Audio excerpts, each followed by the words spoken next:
Ce soir, nous avons donc l'honneur de recevoir Madame Christine Ockrent, journaliste et écrivain, pour une conférence autour de son dernier livre, La guerre des récits. Dans cet ouvrage, elle nous dresse une analyse de la stratégie des grandes puissances durant la pandémie du coronavirus, et notamment leur communication auprès de leur population. Monsieur Sébastien Bonnemaison, professeur de lettres à l'IFS et référent culturel, animera cet échange. Je vous laisse donc en sa compagnie. Je vous souhaite à tous une très bonne conférence.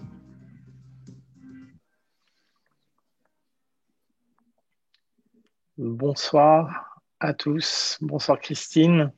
Bonsoir Sébastien, bonsoir On tout a le monde. eu, on a eu l'occasion de se connecter un tout petit peu avant, donc on s'est dit bonjour avant et le plaisir C'est qu'on dit avait à se plein de bonnes choses. retrouver. Exactement. Merci de votre temps, de nous accorder de votre temps. Je vais vous présenter rapidement, même si ça me semble assez cosmétique, mais on a des amis allophones qui peut-être ne vous connaissent pas bien, donc je voulais revenir sur quelques traits de votre expérience. Donc, vous avez été une des premières femmes en France à présenter le journal de 20 heures. Vous avez dirigé la rédaction de l'Express, présenté durant plus de 15 ans de nombreuses émissions consacrées à la politique et à l'actualité, notamment sur la chaîne France 3. Directrice générale de France 24, directrice déléguée de RFI, vous présentez chaque samedi sur France Culture une émission de radio consacrée aux enjeux géopolitiques intitulée Affaires étrangères, dont je conseille à tous l'écoute. Ce que l'on sait moins, c'est qu'avant tout cela, toute cette expérience, vous avez collaboré au célèbre magazine de CBS, 60 Minutes, comme réalisatrice et journaliste au bureau londonien de l'émission, et vous avez été correspondante pour la même chaîne, ce qui a compté énormément de votre formation, je crois. Tout à fait. Hein. Alors, évidemment, vous êtes là, présente pour nous parler de votre dernier ouvrage, La guerre des récits. Et comme l'a dit effectivement Martin, on parlera du terme de récit, dans le terme narrative que vous utilisez en début d'ouvrage, qui n'a pas vraiment d'équivalent en français, mais on en parlera. Mais je ne peux pas évidemment m'empêcher de parler des élections américaines avec vous parce que vous êtes une spécialiste de la situation aux États-Unis. Et effectivement, en 2016, on s'était vu en 2017, vous étiez venu en 2017, on était encore un peu groggy par cette élection qui avait surpris beaucoup d'observateurs. Et vous espériez d'ailleurs que l'arrivée au pouvoir de Trump serve d'électrochoc en fait pour les Européens. Et d'après vous, est-ce qu'il a changé, est-ce que du coup l'Europe a changé son rapport à long terme avec les États-Unis ou est-ce que avec Biden, on peut espérer que les rapports soient davantage étroits? Je crois qu'avec la prochaine administration Biden, les rapports en tout cas seront plus civilisés. Ils seront plus polis, d'autant que Biden sera d'évidence entouré, et surtout sur le plan diplomatique, de hauts fonctionnaires qui connaissent très bien l'Europe et qui savent où nous situer sur la carte, ce qui n'était pas vraiment évident, ni de la part du président sortant des États-Unis, ni de la part de certains de ses collaborateurs. Donc oui, ce sera plus poli, ce sera plus affectueux. Joe Biden a déjà promis une sorte de grand sommet des démocraties.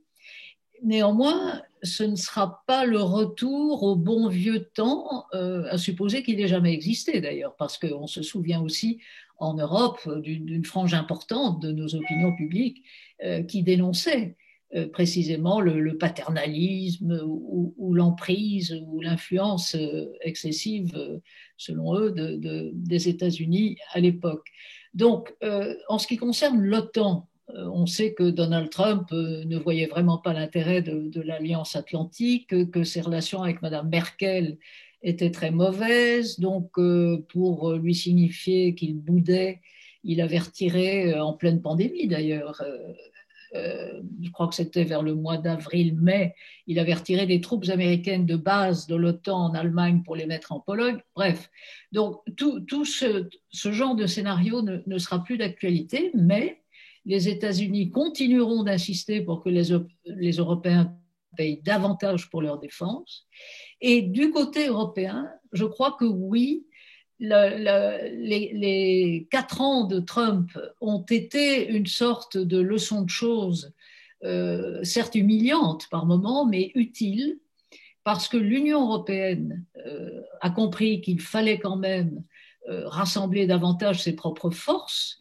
Et il y a toujours un embryon, un scénario d'une défense européenne. Alors, avec les pays membres qui sont plus intéressés par l'OTAN, ne serait-ce que les pays de l'Est, plus intéressés pour des raisons géographiques évidentes, c'est moins clair. Mais oui, je crois que l'administration Trump a été, de ce point de vue, utile, de la même manière que la pandémie a accéléré et durci les rapports, le duel frontal entre Washington et Pékin, et que là aussi, c'est une leçon pour l'Europe de penser d'abord à ses propres intérêts et de cesser d'être à la fois la spectatrice et la proie de ces deux hyperpuissances qui désormais rivalisent de plus en plus durement, et ce sera le cas avec Biden comme avec Trump, pour la suprématie technologique dans les années à venir.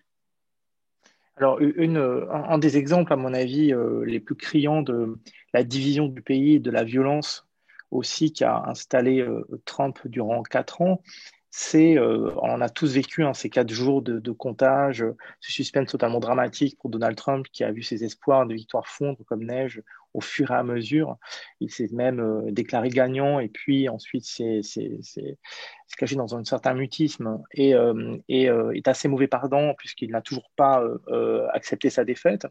Et il y a simplement un présentateur vedette de CNN qui est absolument pas l'équivalent de Cyril Hanouna ou de Barthès chez nous. C'est un journaliste sérieux, Anderson Cooper, qui résumait ainsi de manière très cruelle la situation. Et je pense que du coup, ça dit quelque chose de cette violence-là. Il dit c'est comme regarder, en parlant de Trump, c'est comme regarder une tortue obèse sur le dos, se débattant sous le soleil brûlant, réalisant que son temps est terminé.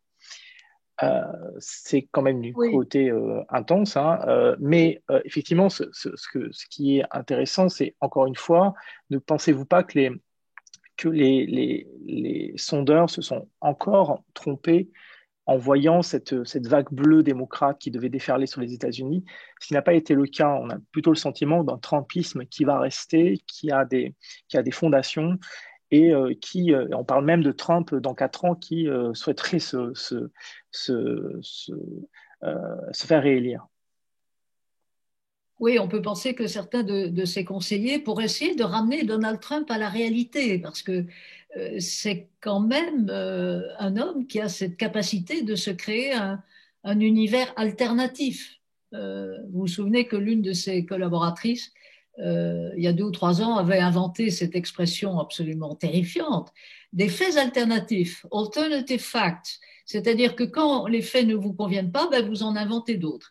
Et Donald Trump continue dans ce récit totalement mensonger, selon lequel, oui, il a gagné les élections. Il est d'ailleurs assez frappant de constater que lui et les membres de son gouvernement et les responsables du Parti républicain, qui évidemment ne veulent pas décrocher d'un président qui, c'est vrai, et vous l'avez rappelé à juste titre, a véritablement raffermi son emprise sur une bonne partie des Américains en élargissant encore le socle électoral qu'il avait conquis en 2016. Donc on voit qu'il colle à Trump. Néanmoins, il faut quand même se rendre compte que les voix qu'il déclare illégales, c'est-à-dire, pour aller vite, les votes par correspondance, qui ont été dépouillés au fur et à mesure, et ça explique le décalage entre les voix Trump de gens qui, encouragés par Trump de braver le coronavirus qui, selon lui, n'a aucune importance. Donc ce sont des gens qui, physiquement, ont fait la queue pendant des heures pour aller voter. Alors que les électeurs démocrates ont écouté les recommandations de Biden, qui a fait l'essentiel de sa campagne là-dessus d'ailleurs, et ils ont voté par correspondance. Donc le vote par correspondance, majoritairement démocrate, a pris plusieurs jours. Mais ce qui est absolument saisissant quand vous y pensez, c'est que les bulletins de vote américains, ce sont des monstres, puisque vous élisez non seulement le président, mais des députés à la Chambre des représentants, des sénateurs, et puis toutes sortes de postes électifs. Donc les votes que Donald Trump et ses admirateurs déclarent comme étant des votes illégaux au niveau du choix du président, ce sont les mêmes votes qui ont accru de 2 ou 3 sièges le nombre de républicains à la Chambre des représentants et qui ont maintenu le nombre de sièges pour le moment au Sénat. Donc on ne peut pas à la fois, me semble-t-il, se féliciter comme l'a fait McConnell, qui est le patron des républicains au Sénat, qui est un sénateur qui lui a été brillamment réélu. On ne peut pas se féliciter de ces résultats et dire que les mêmes votes sont illégaux s'agissant du président des États-Unis. Mais cette remarque mise à part, pour en revenir aux instituts de sondage, je crois que ce qu'ils ont mésestimé dans un premier temps, c'est l'ampleur de la mobilisation. Aux États-Unis, d'habitude, la participation électorale n'est pas énorme. Et là, elle a été énorme, des deux côtés. Biden sera le président le mieux élu de l'histoire présidentielle américaine. Il a 5 millions de plus de voix que Trump. Alors on sait que dans ce système bizarre, hérité de la fin du XVIIIe siècle, ce ne sont pas le nombre de voix qui compte, mais le nombre de grands électeurs. Mais même au niveau des grands électeurs, il en aura bien plus que Trump en 2016. Néanmoins, et là les sondeurs se sont trompés, oui, les Trumpistes sont plus nombreux qu'ils ne l'étaient en 2016. Et là, vous pouvez lire dans la presse française des analyses qui disent que, bon, il y a beaucoup d'électeurs de cette famille politique qui hésitent à dire leur vote ouvertement. Il y en a aussi qui veulent délibérément planter le système. On va leur montrer à tous ces gens des élites, quelles qu'elles soient, que véritablement ils sont nuls. Et puis, il y a aussi le fait que, et notamment dans les zones rurales, parce qu'il est très intéressant de voir que la carte politique américaine a vraiment changé et que l'électorat républicain, on voyait toujours le Parti républicain comme un parti de bourgeois, la famille Bush et avant la famille Rockefeller, par exemple. Eh bien, c'est devenu, à l'inverse, un parti de ces immenses régions rurales où le niveau de revenu est plus bas que la moyenne, où la religion a encore une importance majeure, et surtout les évangéliques. Et ces gens-là, le téléphone portable qui est maintenant utilisé par les sondeurs, ce n'est pas nécessairement leur moyen de communication favori. Donc, il y a toutes sortes d'explications. Mais il est vrai que les instituts de sondage, qui s'étaient lourdement trompés en 2016, n'ont pas véritablement réussi leur performance cette fois-ci. Dernière question sur les élections. Il y a eu un phénomène aussi assez nouveau, c'est le Lincoln Project. C'est républicains anti-Trump qui ont fait des vidéos parfois hilarantes, très caricaturales, contre Trump, anti-Trump, invitant à voter pour Biden. Et on peut se demander si Biden n'est pas obligé de composer aussi avec eux, et est-ce que ça ne va pas peser du coup sur l'aile gauche du Parti démocrate, à savoir des gens comme Bernie Sanders, Elizabeth Warren ou Alexandria Ocasio-Cortez. Est-ce que finalement ces personnes-là, qui pèsent, on va dire philosophiquement, politiquement sur ce Parti démocrate, est-ce qu'ils ne vont pas se voir supplantés par les républicains du Lincoln Project qui ont aidé Biden à être élu? Joe Biden fait de la politique depuis 47 ans et c'est un centriste. C'est un centriste qui a gagné les primaires. Ce qui a surpris, parce qu'on voit que la nouvelle génération de jeunes Américains politisés sont allés spontanément davantage vers Sanders et Elizabeth Warren, et puis ces jeunes femmes issues d'immigration qui ont été élues à la Chambre des représentants. Néanmoins, cette famille démocrate qui est très, très composite a fait bloc derrière Biden. Biden a toujours eu de bonnes relations avec les républicains. Encore une fois, il fait de la politique, c'est ce qu'il sait faire. Il a été vice-président pendant les 2 mandats d'Obama. Et il a déjà annoncé, et je ne crois pas que ce soit, comment dire, l'influence directe du Lincoln Project, même si c'était très intéressant de voir en particulier d'anciens militaires de haut rang, d'anciens responsables des services de renseignement, par exemple, qui ont tous dénoncé Donald Trump et son irresponsabilité avec un niveau de virulence qu'on n'avait jamais atteint. Donc, pour revenir à votre question, Joe Biden a déjà fait savoir que oui, il nommerait certainement un ou même deux républicains à des postes significatifs de son gouvernement, ce qui est dans la tradition américaine. D'ailleurs, Obama l'avait déjà fait. Je ne sais plus si c'est lors de son premier ou de son deuxième mandat, sans doute le deuxième mandat quand il n'avait plus la majorité au Sénat. Et ce sera ça, à mon avis, le gros problème de Biden. Tout va dépendre de la majorité au Sénat. Il y a 2 sièges qui seront en jeu le 5 janvier, parce qu'ils sont pour le moment en ballottage et que les candidats se sont mis d'accord pour appeler à un nouveau vote. Donc c'est en Géorgie. Et la Géorgie est un État passionnant à observer parce que c'est le sud profond, républicain depuis très très longtemps, mais où les grandes villes, à commencer par Atlanta, sont de grandes villes démocrates.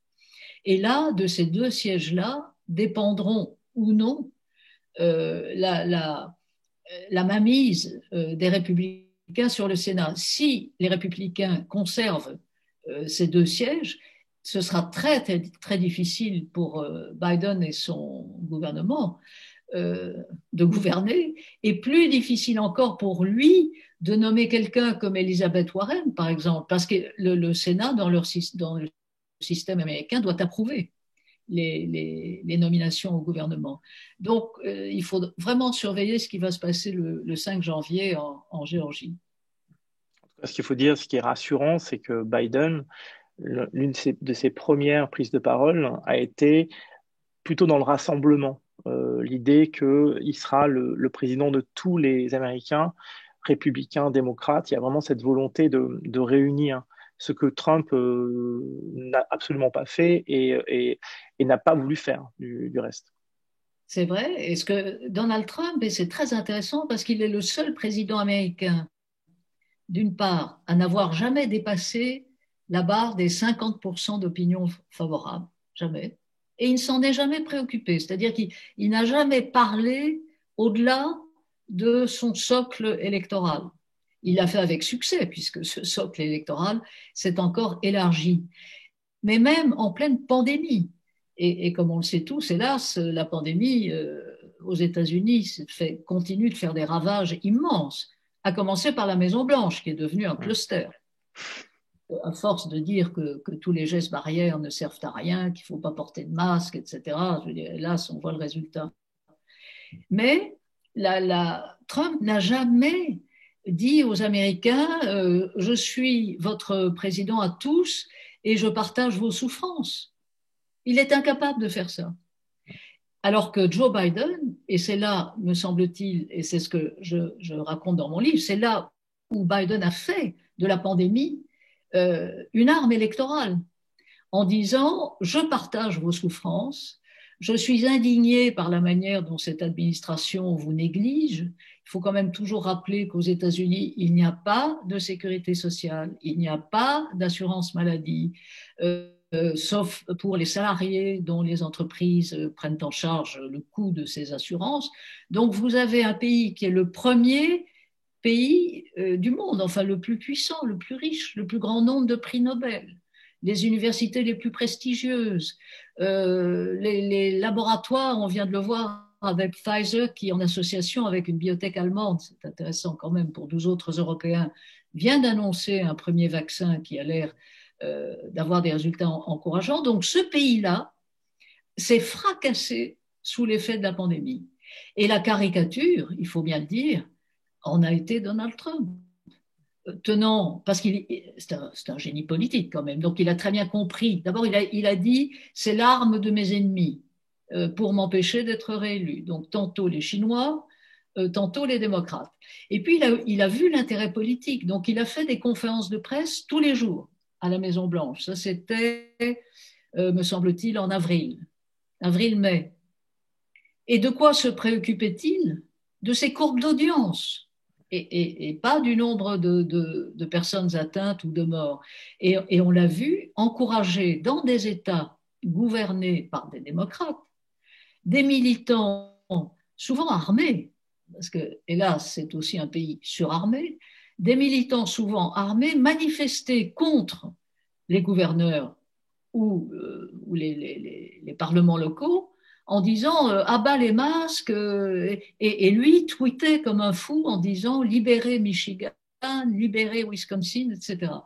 Et donc, oui, on a vu comment le système américain, système politique, puisque c'est un pays fédéral, donc chaque État a la main jusqu'à un certain point sur les mesures sanitaires, euh, le système social tragiquement défaillant, le système économique où on a vu la bourse rester euphorique assez longtemps, décrocher, enfin c'est l'expression américaine, hein, Wall Street et Main Street, donc qui n'avaient plus rien à se dire, et une classe politique totalement divisée, et tout cela à un moment où les violences raciales, George Floyd, les violences policières d'un côté, le Black Lives Matter de l'autre, enfin, un pays qui est atrocement divisé. Et ça, ce sera pour Joe Biden et Kamala Harris, qui, à mon avis, va jouer un rôle essentiel dans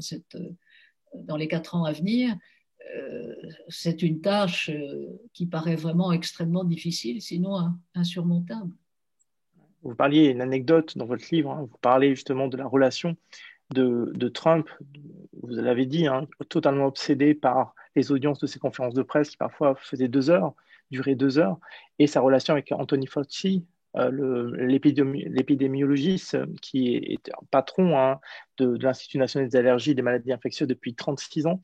Et Trump, son obsession, c'était d'être davantage populaire que lui. En fait, il n'a pas supporté que ce type-là soit plus populaire que lui aux yeux de l'opinion, alors que le pays était en train d'être contaminé. Donc ça montre vraiment ce décalage, effectivement. Donc revenons au terme même de narrative, qui est important parce que c'est le socle même de votre livre. Vous dites qu'il n'y a pas vraiment presque une conception américaine, anglo-saxonne, de voir les choses, de la manière dont un pays se raconte, invente sa propre histoire contemporaine. Euh, Comment on pourrait le dire en français? C'est de la communication, c'est une fiction inventée sur soi. Comment vous le diriez? Je n'ai pas trouvé de meilleur mot que récit. Ouais. Le récit dans les sociétés ouvertes, il est multiforme. Il se gonfle de toutes sortes de narrations qui sont celles du discours officiel, les gouvernants qui veulent faire passer leur message auprès de leurs opinions publiques, ne serait-ce que parce que dans les démocraties, c'est toujours du temps court. Le temps politique est un temps court avec des élections qui les rattrapent selon un calendrier assez précis. Vous avez les médias traditionnels, classiques. Vous avez les réseaux sociaux. Les réseaux sociaux, c'est tout et n'importe quoi. Enfin, le meilleur et le pire, avec sous anonymat toutes les théories du complot possibles et imaginables et toute la désinformation dont certains régimes s'emparent. Et on a vu dans nos pays, aux États-Unis, mais aussi en Grande-Bretagne au moment du Brexit, mais aussi en France lors de la dernière élection présidentielle, que certains acteurs russes s'en sont donnés à cœur joie. Les Chinois s'y mettent aussi. Les Iraniens aussi, paraît-il. Il y a eu, quelques semaines avant l'élection américaine, une mise en garde des patrons des services de renseignement américains contre toutes sortes de manipulations sur la toile qui deviennent très sophistiquées. Hein. C'est plus des bots qui remoulinent des messages, c'est une manière au contraire d'alimenter justement les divisions dans nos opinions publiques. Bon, c'est presque un autre sujet, mais je crois que c'est tout à fait central. Par rapport à cela, la manière dont le récit se déroule, encore une fois, dans les sociétés ouvertes, ça n'a rien à voir avec le récit chinois, par exemple. Le récit chinois, c'est le récit du pouvoir. du pouvoir qui a un contrôle quasi absolu, notamment sur les réseaux sociaux, et on l'a vu à partir du moment où les quelques médecins lanceurs d'alerte à Wuhan dès la fin décembre de l'année dernière ont été condamnés au silence, à commencer par ce jeune médecin ophtalmologiste qui est mort du coronavirus. Et là, le régime s'est rendu compte qu'il fallait le transformer en héros, parce que même dans un système extrêmement contrôlé des réseaux sociaux, voilà, l'indignation commençait à percer. Donc, tout dépend, me semble-t-il, du régime politique d'abord, et puis d'une certaine tradition. S'agissant de Singapour, mais vous êtes infiniment mieux placé que moi, il me semble qu'il y a un récit national que le fondateur de l'État-nation a pris en compte dès le départ et a construit, me semble-t-il. Dans d'autres pays d'Asie, ce récit national est beaucoup plus informe.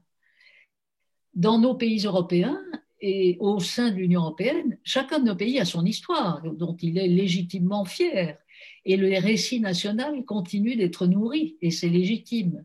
Mais la pandémie a été, je crois, un révélateur de la nécessité pour nous autres en Europe de construire un récit européen. Et le fait de traverser une épreuve commune de cette violence, les souffrances des individus, mais les violences économiques, sociales, et on n'en a franchement pas vu la fin, tout cela contraint d'une part les gouvernants à faire davantage ensemble, et on le voit sur le plan économique depuis le mois de juillet, où grâce à Mme Merkel et à Emmanuel Macron, il y a un plan de relance commun qui n'est pas encore entré en action, mais qui le sera en principe lors du premier trimestre de l'année prochaine. Et puis on voit, et c'est encore le cas ces derniers jours, la Commission de Bruxelles qui met en place des outils de coordination, qui annonce la création d'une agence de santé publique commune. Et là aussi, on voit que ce récit européen est en train de se construire, ne serait-ce que parce que l'épreuve, encore une fois, est commune et qu'il n'a servi à rien. Et on l'a vu, hélas, de façon dramatique en Europe pendant la première vague, puisqu'on estime maintenant que nous sommes, nous, hélas, dans une deuxième vague du virus. Pendant la première vague, c'était le chacun pour soi, où chaque pays se battait. En tout cas, c'était la concurrence pour les masques, les respirateurs, etc. Donc là, il y a une meilleure coordination, même si beaucoup reste à faire. Vous avez parlé, on parlera de l'Europe évidemment, vous avez parlé de la Chine, et ce qui est assez intéressant et très singulier dans la manière dont vous en parlez de la Chine, c'est que ça va à l'encontre même de ce que l'on pense parfois de la Chine, de la manière dont on l'imagine. C'est-à-dire on a l'image de la Chine comme un pays contrôlant de manière implacable sa population. Or, vous montrez un État sous pression de cette population-là, et notamment la pression de cette immense classe moyenne émergente qui a profité de la croissance de 50 ans de croissance économique ininterrompue.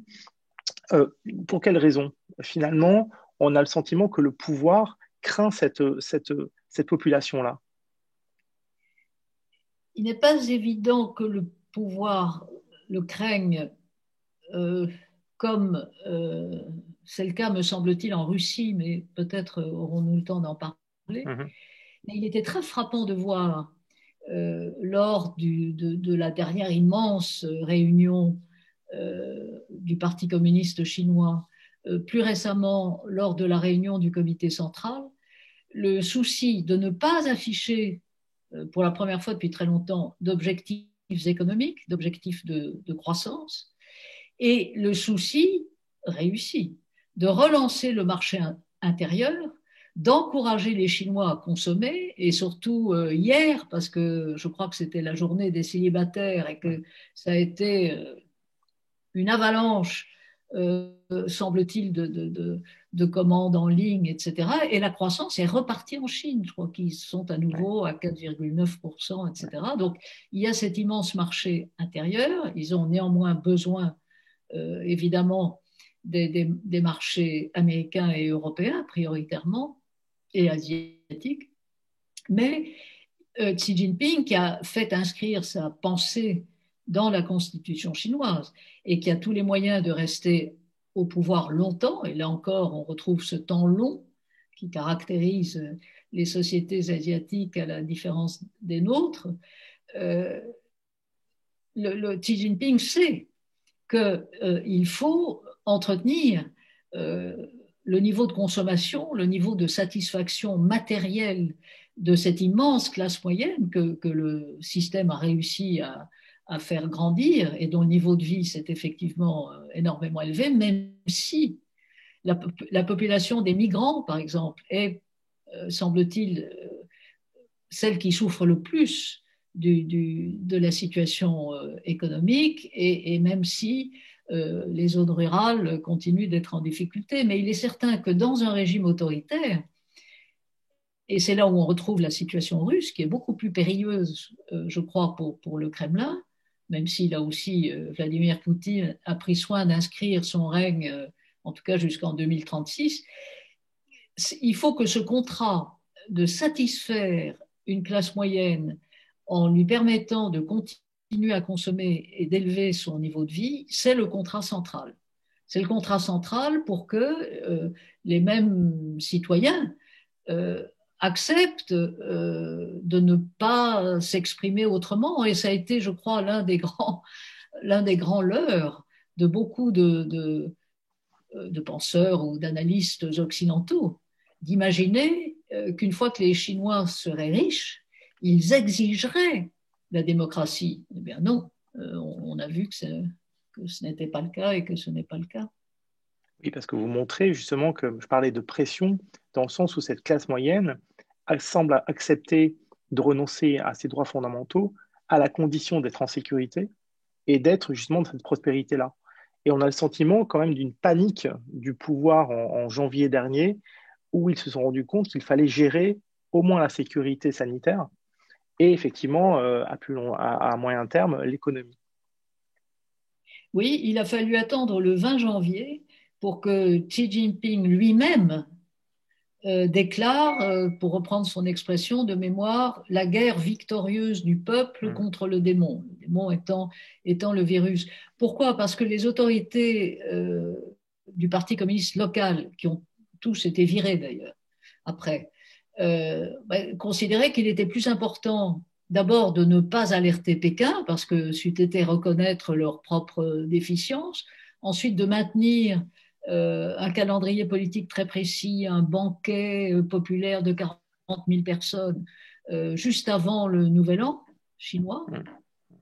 Et donc tout cela a contribué à accélérer la propagation du virus. Mais à partir du moment où le pouvoir central se rend compte de l'immense menace qui pèse sur ce pays continent, 1,4 milliard de gens, tous les moyens de ce qu'il faut bien appeler une dictature communiste sont mis en branle. Et donc, ils arrivent quasiment d'une heure à l'autre à confiner les quelques 56 millions de gens de la province du Hubei, dont Wuhan est la capitale, et à bloquer les liaisons avec les autres grandes provinces chinoises. Donc, on voit, oui, l'efficacité de ce régime autoritaire et aussi le déclenchement à partir du 20 janvier, et ça c'est me semble-t-il le phénomène le plus remarquable, c'est que Xi Jinping comprend que s'il réussit à juguler le virus, il peut faire de ce succès dont on a beaucoup de mal à évaluer véritablement la mesure. Il faut quand même rappeler que les experts de l'Organisation mondiale de la santé n'ont jamais pu avoir accès au terrain à Wuhan, et que l'OMS a été très critiquée, et notamment par Washington, pour cette forme d'obédience vis-à-vis de Pékin.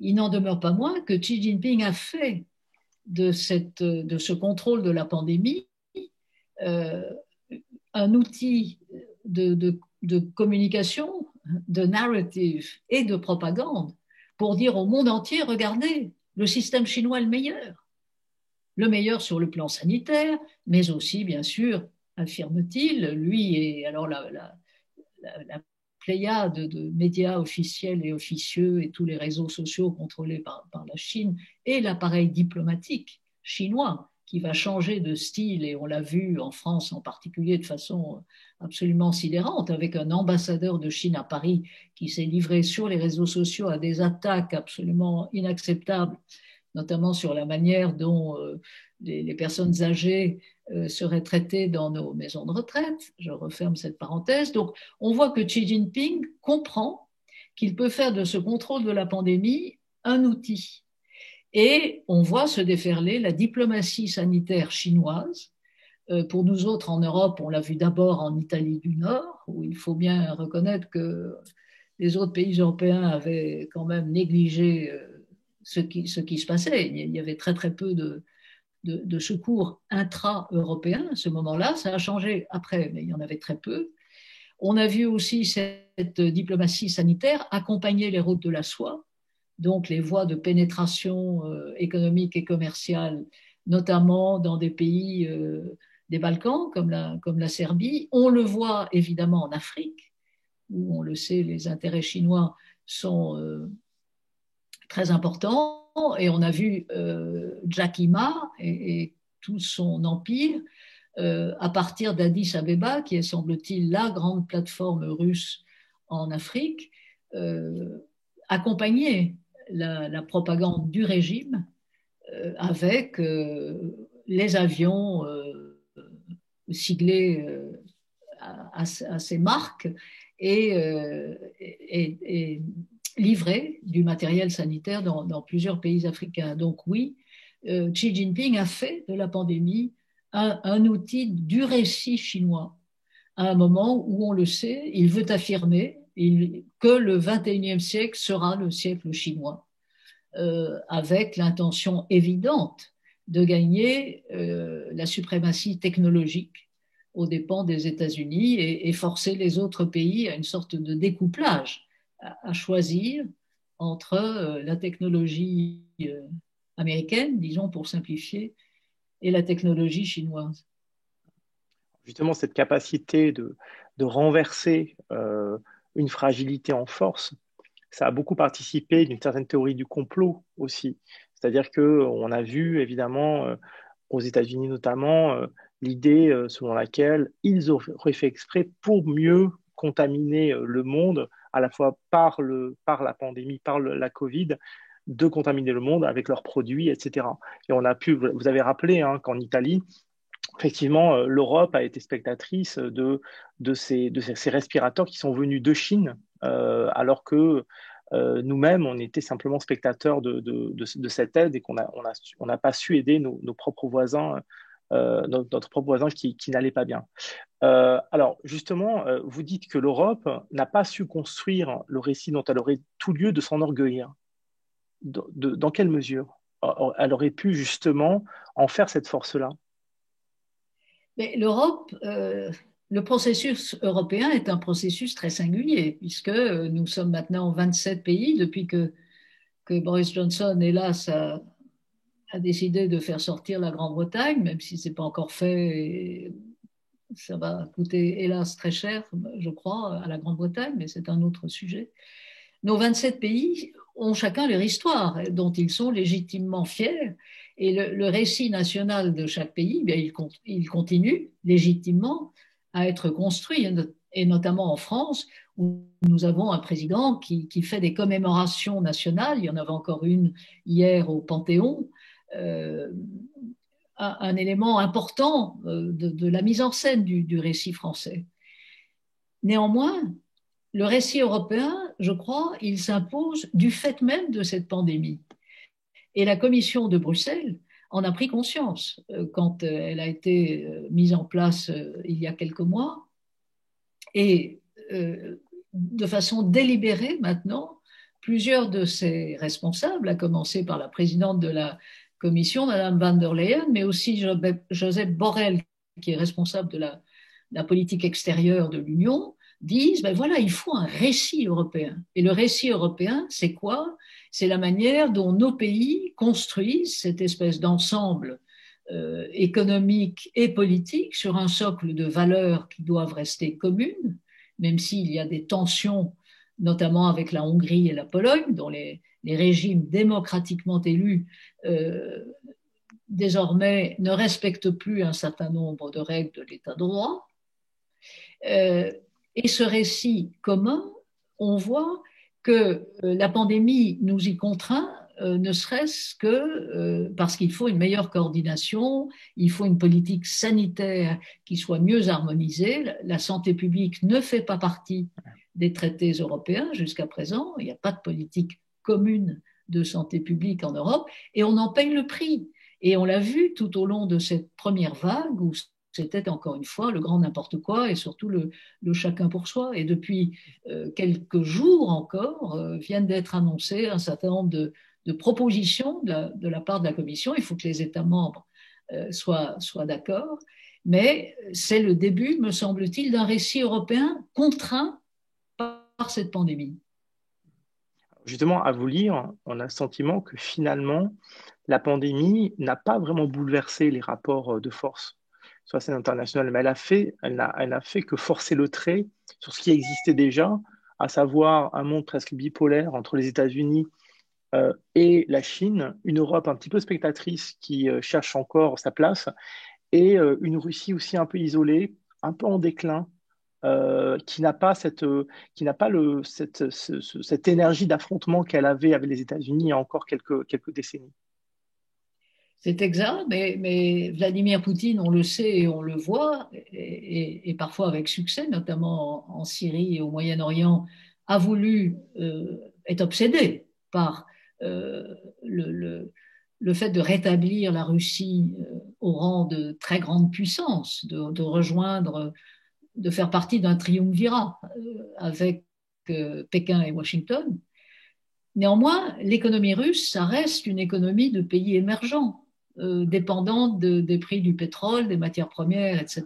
Donc, à partir du moment où le prix du pétrole plonge, et ça a été le cas, souvenez-vous, à un moment donné, le prix du brut était en dessous de zéro. Donc, l'économie russe en souffre. Et la pandémie aussi a frappé la Russie avec un temps de retard par rapport à l'Europe de l'Ouest. Néanmoins, avec un système de santé publique qui, selon les régions, est quand même très déficient. Et on a vu, à Moscou et à Saint-Pétersbourg en particulier, le système hospitalier craquer de toutes parts. Alors le récit officiel a été de dire tout va bien, tout est sous contrôle, etc. Mais le maire de Moscou, qui a joué un rôle important dans toute cette affaire et continue d'ailleurs de jouer un rôle important, a pris, lui, le parti d'un récit plus réaliste. Et là, on voit, même si les chiffres russes sont probablement minorés, il faut sans doute les multiplier par 3 pour avoir un nombre exact de victimes. Je crois que le chiffre officiel de mémoire est autour de 7-8 000 et c'est probablement beaucoup plus. On a vu aussi que Vladimir Poutine a décidé d'exercer son pouvoir autrement, en laissant les gouverneurs des régions prendre les décisions impopulaires, mais il a voulu, lui, imposer un calendrier politique, donc avec une sorte de référendum qu'il a gagné, même si dans les grandes villes, et c'est intéressant parce que ça nous ramène à vos observations à propos de la classe moyenne chinoise, on voit que la classe moyenne russe, à Moscou et à Saint-Pétersbourg, voyant son niveau de vie baisser, et de façon assez significative, n'a pas accordé la majorité à Vladimir Poutine. Donc, le système russe, la volonté russe de restaurer la puissance, je dirais, impériale de la Russie, on l'a vu, on la voit aussi mise à l'épreuve en Biélorussie, on la voit mise à l'épreuve entre l'Arménie et l'Azerbaïdjan, même si hier Moscou a réussi à imposer sa propre méthode. Mais voilà, Vladimir Poutine a en ce moment plusieurs dossiers, plusieurs problématiques difficiles. Et sinon la grogne, en tout cas le mécontentement d'une classe moyenne dont le niveau de vie, Poutine est quand même là depuis 20 ans maintenant. Hein. Donc sous Poutine, on a vu cette classe moyenne profiter davantage, aller à Dubaï dans les grands malls commerciaux, aller faire du ski dans les Alpes en France. Néanmoins, le niveau de vie est plutôt à la baisse. Le système de soutien au secteur privé en particulier est quasiment inexistant, et donc ce sont les grands conglomérats aux mains des oligarques proches de Poutine qui tiennent le coup, mais qui régulent en quelque sorte l'économie. Mais le coût politique est réel. Alors, si on parle un petit peu de la gestion aussi en France, parce que nous, ici, on est à Singapour, on regarde la France un peu de loin, et on a le sentiment aussi qu'une des meilleures décisions qui a été prise en France, ça a été au tout début de la pandémie, c'est-à-dire en janvier, où la France a envoyé des masques en Chine, ce qui dans dans l'explication, l'interprétation qu'on peut en faire, c'est l'idée de faire en sorte que le virus ne voyage pas et qu'il reste là où il était avec des personnes qui se protégeaient avec ces masques-là. Comment vous avez vécu, vous, cette gestion? Comment vous la vivez? Parce que nous, on a le sentiment, et un peu comme l'opinion publique en France, dans certains cafouillages, en fait, dans certains cafouillages de décisions contradictoires. Voilà, quel est votre sentiment? Mais il est certainement beaucoup plus difficile de gouverner un pays démocratique peuplé très largement de râleurs, parce qu'il faut quand même bien dire que c'est une industrie nationale. Quand vous regardez les sondages, c'est tout à fait sidérant. Les Français veulent à la fois plus de protection, et quand le gouvernement resserre les mesures, tout le monde rouspète.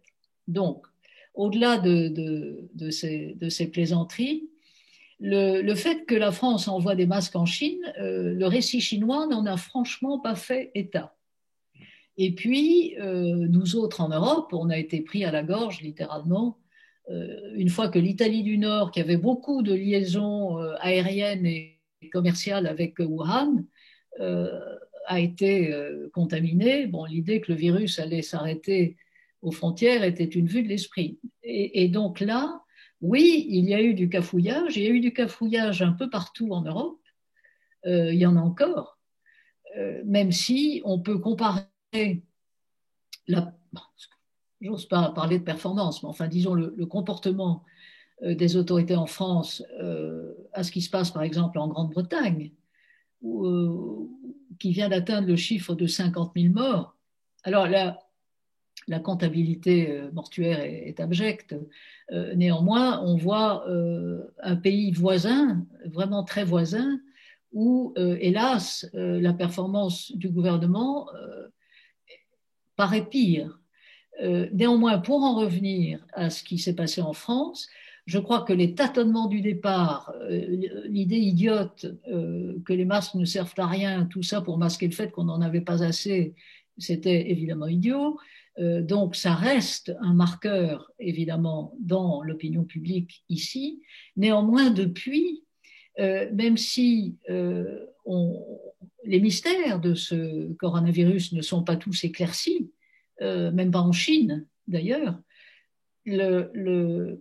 l'ajustement des mesures, le premier confinement qui a été très sévère et très bien suivi a apporté ses fruits. Là-dessus, pendant l'été, relâchement, donc reconfinement, mais reconfinement soft, avec en particulier, et c'est très important, le système éducatif qui continue de fonctionner, pas les universités malheureusement où tout se fait par Zoom, mais les lycées, les collèges, les écoles primaires restent ouverts, donc tout ça est très important. Le coût économique est très très lourd et en ce moment la grosse difficulté, ce sont les petits commerces qui restent une dimension importante dans la vie collective en France, que ce soit dans les grandes villes et plus encore dans les petites villes.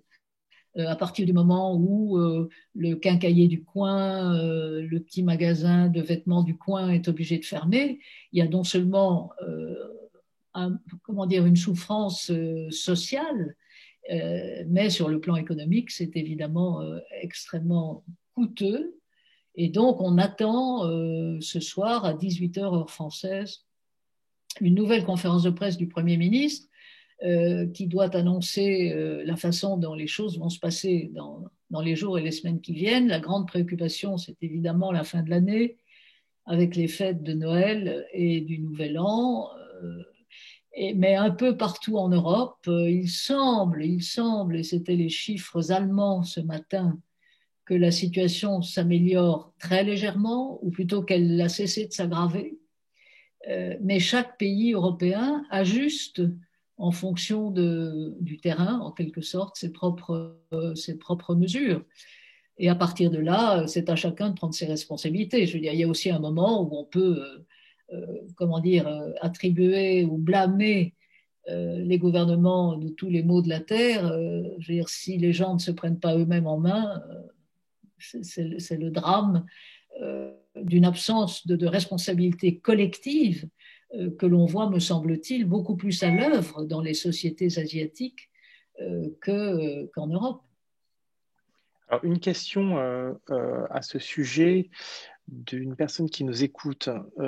Taïwan est une démocratie et Taïwan a tout à fait contenu l'épidémie. Est-ce que ça ne serait pas simplement une affaire de compétence de l'État, davantage qu'une responsabilité individuelle ou collective des habitants? C'est une très bonne question parce que la performance de Taïwan est tout à fait remarquable. Il est d'ailleurs navrant de constater, et je le raconte dans mon livre, que comme Taïwan ne fait pas partie de l'Organisation mondiale de la santé et que Pékin fait tout pour qu'il ne récupère même pas un siège d'observateur, eh bien les observations communiquées par Taïwan à Genève dès la fin décembre n'ont pas été prises en compte.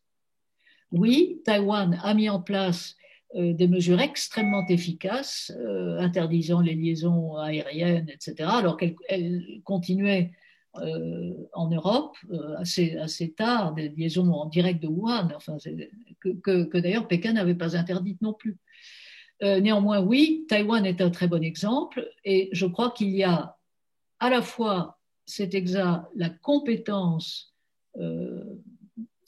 des autorités, et en particulier d'une autorité de santé qui a l'air très remarquable à Taïwan, à la grande exaspération de Pékin d'ailleurs, et aussi la discipline collective, et aussi le fait que voilà, les gens se sentent responsables non seulement d'eux-mêmes, mais responsables les uns des autres. Autre question sur l'affrontement, la dualité entre la Chine et les États-Unis. Avec l'administration Trump qui a renié le multilatéralisme, le monde a eu droit à la doctrine Monroe America First sous stéroïdes. Et avec la montée en puissance de la Chine, renforcée par sa réponse Covid, se dirige-t-on vers une bipolarisation du monde, voire vers une troisième guerre mondiale, si l'Europe reste spectatrice et divisée et l'ONU impuissante et quasi muette? Écoutez, c'est une fresque évidemment d'épouvante. Je crois que le duel entre Washington et Pékin va continuer. Et encore une fois, l'enjeu, c'est la suprématie technologique. Et on voit que Pékin pousse les feux pour avoir de moins en moins besoin des matériaux américains et en particulier des semi-conducteurs. Les semi-conducteurs, c'est d'autant plus humiliant pour la Chine que le principal producteur est taïwanais et que l'administration Trump a d'ailleurs obligé cette énorme industrie taïwanaise à créer des usines aux États-Unis même. Donc, oui, Pékin veut obtenir ce découplage entre une technologie américaine et une technologie chinoise, et on a vu en Europe en particulier les pressions américaines concernant Huawei et la 5G avec le gouvernement britannique qui a fait demi-tour. La Grande-Bretagne avait autorisé Huawei à commencer à équiper en 5G et puis il y a quelques semaines est revenu sur ces autorisations. Et d'autres pays européens bon, sont entre deux et notamment la France. Mais oui, je crois que ce duel va continuer. Néanmoins, les deux grandes économies ont besoin l'une de l'autre. Donc, les marchés continuent à avoir leur importance. L'administration Biden va certainement remettre, tant bien que mal, un discours multilatéral à l'ordre du jour, et notamment à l'Organisation mondiale du commerce, dont il faut quand même rappeler que la Chine ne respecte pratiquement aucune contrainte. Mais, comment dire, une troisième guerre mondiale, l'ONU, c'est vrai, ne joue plus un grand rôle. Le Conseil de sécurité totalement absent. Enfin, il continue de se réunir, mais on a l'impression que plus personne n'y prête grande attention.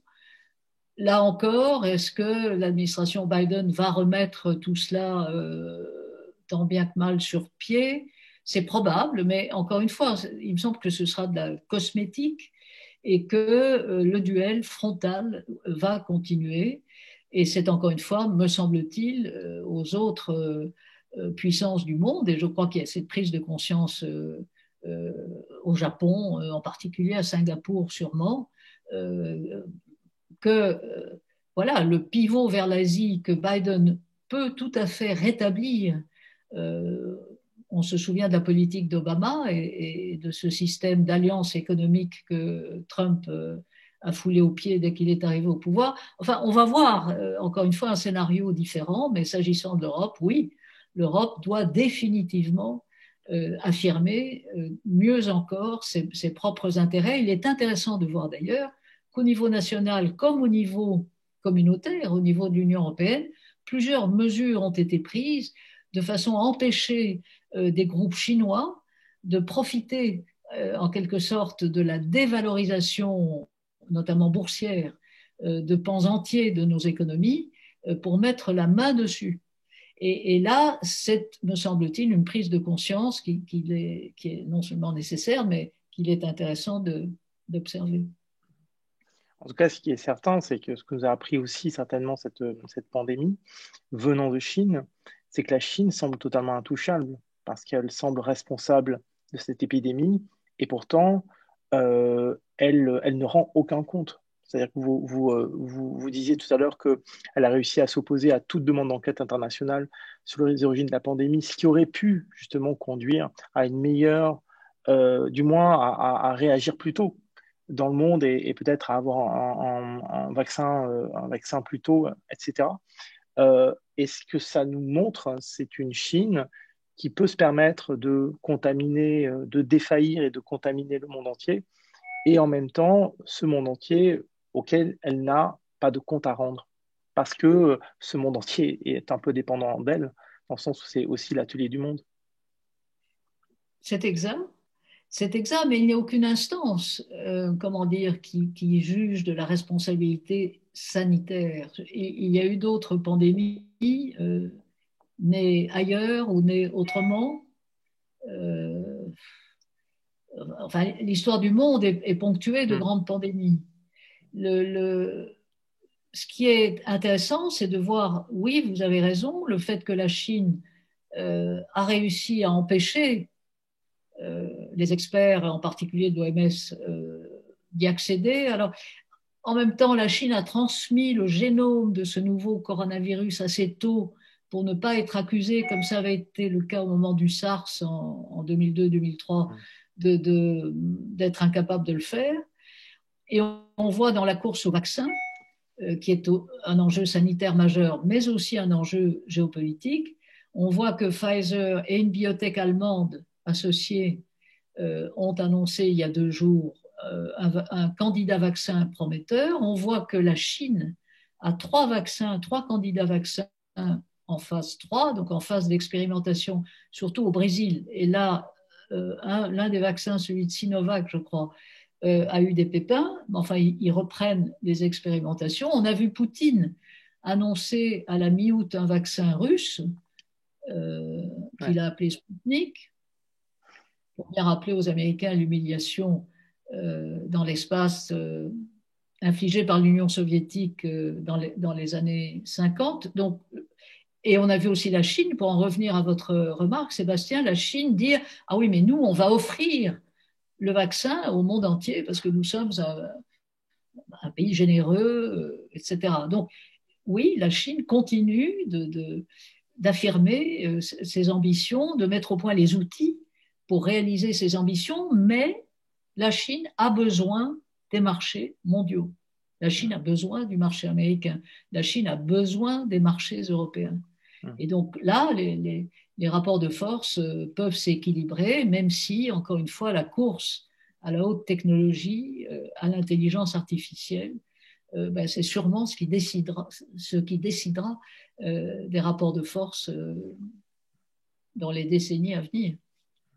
Alors, dernière question d'une personne qui nous écoute. D'avance, pardon pour mon accent en anglais parce que c'est un petit peu trop Mais long pour que je puisse là.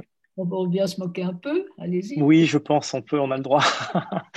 So, if we observe how superpowers gain their status, it's usually through war and colonialism, occupation. Historically, China was a superpower and did not go through this route. Why so much suspicion with China's approach today? Don't you think that Europe would have benefited with closer relations with China? La remarque sur la colonisation est historiquement exacte, mais quand on voit ce qui se passe au Cambodge ou dans d'autres pays où l'influence chinoise, l'influence économique, l'influence politique devient majeure, c'est une question de vocabulaire. Certes, ce n'est pas de la colonisation au sens des grandes puissances européennes au XIXe siècle, au début du XXe, bien sûr. Mais si on accepte de ne pas se disputer sur les mots, la Chine joue son rôle de grande puissance. Et elle le fait avec des moyens énormes, et d'autant plus énormes qu'elle n'a pas elle n'a pas de compte à rendre à sa propre opinion publique. Alors que nos pays, et on voit encore ce qui vient de se passer aux États-Unis, dans nos pays où il y a des élections démocratiques, eh bien, les gouvernants ont des comptes à rendre, et on peut bien imaginer que cela change beaucoup. Est-ce que l'Europe a intérêt, si j'ai bien compris, à être plus aimable avec la Chine? Non. L'Europe a intérêt à défendre ses propres intérêts, et notamment l'Allemagne. Il est intéressant de voir le tournant amorcé par l'Allemagne, qui, de tous nos pays en Europe, a les relations commerciales les plus importantes avec la Chine. Eh bien, même en Allemagne, il y a cette prise de conscience qu'il faut que l'Europe fasse davantage bloc pour équilibrer ces rapports de force, et il faut évidemment que nos économies en bénéficient, il faut que les échanges culturels soient davantage nourris, tout ça est très très important, nous sommes dans un même monde, il faut que les questions d'environnement dont on n'a pas parlé mais qui sont majeures, qu'elles soient davantage prises en compte de façon concertée. Je veux dire, tout cela, encore une fois, nous sommes sur la même planète.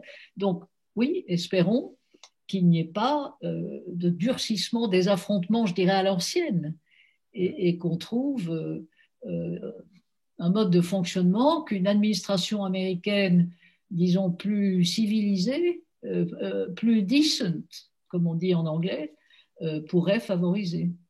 Alors justement, sur l'environnement, quelqu'un demandait, est-ce que vous étiez optimiste justement sur l'environnement pour les années à venir? Il faudrait déjà qu'on ne se serve plus de Zoom. Je veux dire, nous sommes en train de consommer quand même énormément d'énergie. C'est vrai, c'est vrai. Plus sérieusement, je crois que la prise de conscience, oui, progresse, mais que nous sommes tous habitués à des modes de vie qui rendent quand même assez difficile un certain nombre de remises en cause. Le fait que le trafic aérien soit très, très, très largement empêché Oui, ça contribue jusqu'à un certain point, mais il faut qu'il y ait, alors pour le coup, une coopération internationale beaucoup plus active, beaucoup plus proactive, de façon à enrayer le réchauffement climatique. Oui, Là, Biden a dit qu'il réinscrivait les États-Unis dans les accords de Paris. C'est oui, une de encore ses faut-il premières. Ouais, que ces accords soient respectés, tout à y fait. compris par la Mm. France, parce que il y a quand même un moment où les textes, c'est très bien, mais voilà, il faut que les actes Mm. suivent. Mm. En tout cas, Christine, mille merci Merci pour Sébastien. votre temps, vraiment. Et je passe la parole à Martin.